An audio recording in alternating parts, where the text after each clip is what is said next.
सुबह का सूरज निकला और एक कचरा उठाने वाला कचरे के ढेर पर पहुंच गया। अब ये कचरा उठाने वाला नज़दीकी एक गांव का रिहायशी था। ये रोज़ाना कचरा उठाता और उससे बेचकर कुछ ना कुछ पैसे कमाता और अपना पेट पालता। इसकी बीवी और बच्चे जो हैं इससे लड़के जा चुके थे। अब ये कचरा उठाने जाता, बहुत से लोग इसका मजाक भी उड़ाते। कचरा उठा रहा है, सुबह सुबह सूर्य की किरणें निकली हुई हैं, इधर उधर देख रहा है, तो इसे अचानक नजर आता है कि एक बोरा जो है वो अलग सा है। ये उस बोरे की तरफ बढ़ता है, जैसे ही उसको हाथ लगाता है तो वो बहुत वजनी होता है। अब ये परेशान होता है कि ये इतना वजनी बोरा और सारे कचरे के ढेर से अलग है। ये इतना पुराना भी नहीं है, इसको किसी ने ऐसे लगता है जैसे खुद से फेंक दिया है। अब इसके दिमाग में हलचल सी चल रही थी। इतनी देर में इसने क्या किया कि उस बोरे को खोल कर देखा। जैसे ही इसने खोल कर देखा तो इसकी आंखें फटी की फटी रह गईं। उस बोरे के अंदर नोटों की गड्डियां थी। इसने एक गड्डी को गिनना शुरू किया तो उस एक गड्डी के अंदर 5 लाख रुपए थे। अब इसने फटाफट बोरी को बंद किया और बंद करके इधर उधर देखने लगा कि किसी ने इसको देखा तो नहीं है। इसके दिमाग में बहुत ही हलचल चल रही थी, ये पैसा किसका है और कहाँ से आया है, कौन इसको इधर छोड़ गया कचरे के अंदर। फिर इसने कहा कि ये पैसा इसी का है, इसी की मदद के लिए आया, क्योंकि ये बहुत परेशान था। इसने वो पैसा उठाया और अपने बोरे के अंदर डाला, इसका मैला कुचैला सा बोरा, और उसमें डालकर ये अपने घर की तरफ चल पड़ा। अब ये जैसे जैसे चलता जा रहा, रास्ते में कोई जानवर कुछ भी आवाज आ रही तो इसको ऐसे लगता था जैसे इसी को कोई आवाज दे रहा है। इसके मन में एक चोर था जो इसको बेचैन किए हुए था। बाजार के अंदर कोई 2 लोग आपस में बात भी कर रहे तो इसका कान उनकी तरफ जा रहा था कि कहीं इसकी बात तो नहीं कर रहे। ये सारी बातें सुनता सुनता इस तरह से अपने घर पहुंचा। जब इस अपने घर पहुंचा तो इसकी खराब सी झोंपड़ी है, टूटी सी, और बदबू आ रही हर तरफ से। उस झोंपड़ी के एक कोने में जाकर इस बोरी को रखता है और उसमें से पैसे निकालकर गिनना शुरू करता है। अब इसने थोड़े से पैसे गिने और उसके बाद इसने कहा कि पैसे गिनने को छोड़ो, एक गड्डी के पैसे गिनने के बाद इसने अंदाजे से उनके बंडल बनाए। बंडल बना के जब इसने आइडिया लगाया तो वो रकम करोड़ों में थी। अब करोड़ों की रकम का ये अकेला मालिक था। ये बहुत बेचैन था। काफी देर इसके पास बैठा सोचता रहा कि इस दौलत को क्या करे। ये दौलत कहीं इसके गले ना पड़ जाए। ये दौलत किसकी है, कौन इसका मालिक है। इसने इसी तरह से उस दौलत को छोड़ा और 2-3 दिन गुजर गए। जब 2-3 दिन गुजरे, कहीं से कोई बात इसको सुनने में ना आई, तो अब इसने सोचा कि इस दौलत का कोई इस्तेमाल शुरू करूं। लेकिन ये परेशान था कि अगर एकदम से इतनी दौलत निकाली तो ये जो गांव वाले हैं ये परेशान हो जाएंगे, ये सोचेंगे इसके पास पैसा कहाँ से आ रहा है, इसने कहीं से कुछ लूटा तो नहीं है, किसी का कोई डाका तो नहीं मारा। फिर इसने क्या किया, थोड़े से पैसे निकाले और अपनी झोंपड़ी जो है उसकी छत तब्दील करवाई। जैसे ही छत तब्दील करवाई, इसके घर का माहौल जो है वो बदलने लगा। जहां से बदबू आ रही थी वो बदबू खत्म होने लगी, क्योंकि अब ये कचरे का काम भी करने नहीं जाता था। और दूसरी तरफ इसके मन में रोज वही ख्याल आता था। ये रात को उस बोरी के पास जाता और बैठ जाता कि ये बोरी किसकी है। अब इसने उस बोरी में से थोड़े थोड़े पैसे निकालने शुरू कर दिए। थोड़े थोड़े पैसे निकाल रहा है और उससे इसने एक दुकान ले ली। बाजार में दुकान खरीदी है, दुकान के अंदर थोड़ा सा सामान रखा। अब सामान रखा, सामान लोग आ रहे हैं, लेके जा रहे हैं। पहले तो लोग इसके पास नहीं आते थे, कचरे वाले का सामान गंदा होगा, लेकिन आहिस्ता आहिस्ता लोगों को इसके ऊपर एतमाद होने लगा, क्योंकि इसने अपना हुलिया तब्दील करना शुरू कर लिया था। अब इसका जो सामान है वो बढ़ता जा रहा था। आखिरकार इसका सामान ऐसे बढ़ा कि इसके पास जो भी मंडी से नया ट्रक आता वो सीधा इसके पास आता, इसके पास माल उतार के जाता। इलाके के लोग बहुत परेशान थे कि ये क्या माजरा क्या चल रहा है, इसके पास इतना पैसा कहाँ से आ गया। फिर कुछ लोग कहते कि वो मेहनत कर रहा है, मेहनत की कमाई है, उसमें बरकत हो रही है, इसलिए उसके कारोबार में दिन दुगनी रात चौगुनी तरक्की हो रही है। और इसी तरह से इसका काम चलता जा रहा था। अब इसको एक सेठ के नाम से पुकारा जाने लगा, सेठ फलां। अब इसको हर मोहल्ले वाला सेठ सेठ कहता। इसी तरह से इसकी जिंदगी चलती जा रही थी। इसके कारोबार में बरकत हो रही थी। और ये एक शाम अपनी दुकान से निकलता है। दुकान से निकलकर जब अपने घर पहुंचता है तो अभी बैठकर पानी ही पिया होता है कि इसके दरवाजे के ऊपर दस्तक होती है। जैसी दस्तक होती है, ये दरवाजा खोलता है। दिल इसका धक धक कर रहा था कि बाहर पता नहीं कौन आ गया, क्योंकि इसके पास जो पैसा था वो इसको चैन की नींद सोने ही नहीं दे रहा था। और ये परेशान था कि कहीं इस पैसे की वजह से इसकी जिंदगी खत्म ना हो जाए। और इसको ये भी पता था कि इसी पैसे की वजह से इसकी जिंदगी बन रही है।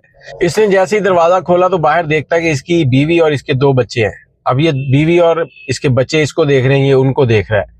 बीवी जो है इसके सामने खड़ी है और इसको कहती है कि मैं गलत थी, मैं तुम्हारे साथ रहना चाहती हूँ। जबकि ये खामोश था, उसकी बातें सुन रहा था। इसके मन में कई सवाल चल रहे थे, ये बीवी मेरी चाहत में आई है या मेरे पास आने वाले पैसे की चाहत में। और उधर इसके बच्चे जो हैं वो इसके सामने गिड़गिड़ा रहे थे, इससे माफी मांग रहे थे। अब ये दोनों बातें करते रहे कुछ देर। आखिर इसने अपनी बीवी से कहा कि इन बच्चों के ऊपर सर पे मेरा साया जरूर रहेगा, ये जो मेरे पास दौलत आ रही है ये इन्हीं की है, मैं इनसे दूर नहीं करूंगा, लेकिन तुम्हारे और मेरे दरमियान जो दीवार बन चुकी है वो दीवार कभी खत्म नहीं हो सकती। इसने अपने बच्चों को शहर में एक अच्छा आलीशान बंगला लेके दिया और उसमें इनको सेटल करवा दिया, उनको महीने का खर्चा भिजवाता। और इसी दौरान इसका काम और बढ़ता जा रहा था। एक दिन ये दुकान पर गया और दुकान से जब वापस आया तो इसने टीवी चलाया। जैसे ही टीवी चलाया तो टीवी चलाते ही क्या देखता है, इसने कभी खबरें गौर से सुनी नहीं थी, लेकिन उस दिन इसके कानों में ऐसी आवाज आई कि एकदम चौंक कर ये टीवी की तरफ देखने लगा। अब टीवी में क्या चल रहा है, एक रिपोर्टर जो है वो कह रहा है कि फला फला मंत्री है, उसके अकाउंट से इतना पैसा जो है उसके घर से चोरी हो गया। अब चोरी हुआ पैसा कहाँ गया? पुलिस ने डाकुओं का पीछा किया, लेकिन डाकू पुलिस को चकमा देकर गायब हो गए। अब इसको लगा कि ये पैसा शायद इसी मंत्री का है। अब इसने परेशानी के आलम में और सोचना शुरू कर दिया।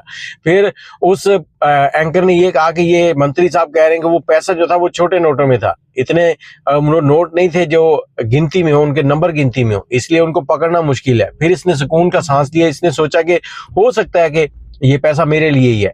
अब इसने उस पैसे की बोरी के पास गया, फिर बैठा, फिर वहीं कुछ सोच रहा है और उसको देख रहा है और कहता है ये ऐसी चीज है जिसके आने की वजह से मेरे पास बहुत से लोग आ गए। अब अगले दिन ये दुकान पर जाता है। दुकान पर जैसे ही जाता है तो एक लड़की अपने भाई के साथ इसकी दुकान पर आती है। अब वो लड़की दुकान पर आकर इसे कहती है कि हमें कुछ सामान चाहिए, और इस तरह वो लड़की गाहे बगाहे इसकी दुकान पर आने लगी। जब वो लड़की इसकी दुकान पर आने लगी तो ये उसको देखता और वो इसे देखती। अब लड़की अकेली भी इसकी दुकान पे आती थी और इन दोनों के दरमियान कुछ कुर्बतें बढ़ने लगी। एक दिन लड़की ने कहा कि आप बहुत अच्छे हैं, आपका सारे का सारा इलाका जो है वो तारीफ करता है कि आपके पास हर चीज है, आप किसी के साथ ज्यादती नहीं करते, कुछ ऐसा वैसा नहीं करते।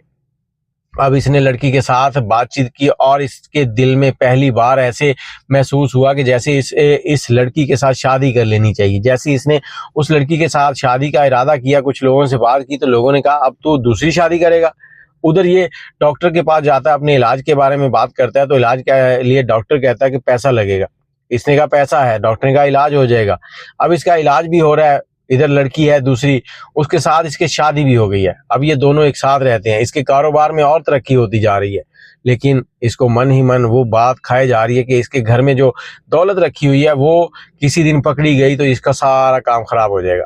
अब इसने उस दौलत को कहीं लगाने का सोचा। इसके मन में ख्याल आया कि इलाके की मस्जिद जो है वो ठीक नहीं है, मस्जिद को बनाया जाए। अब इसने मस्जिद में पैसा देना शुरू किया थोड़ा थोड़ा, और उसके बाद जब इसने ऐलान किया कि ये पैसा सारे का सारा मैं दूंगा, और इलाके वाले परेशान थे, कह रहे थे कि शायद ये दिखावा कर रहा है। लेकिन कुछ लोगों ने जब देखा कि ये ईमानदारी से काम कर रहा है, पैसा लगा रहा है, तो सब समझ गए कि ये अच्छी नीयत के साथ ये सारा काम कर रहा है। अब इस शख्स ने कुछ पैसा इसे काम पे लगा दिया, दूसरी तरफ इसका काम जो था वो बहुत ज्यादा फैल चुका था, हर जगह से पैसा ही पैसा आ रहा था।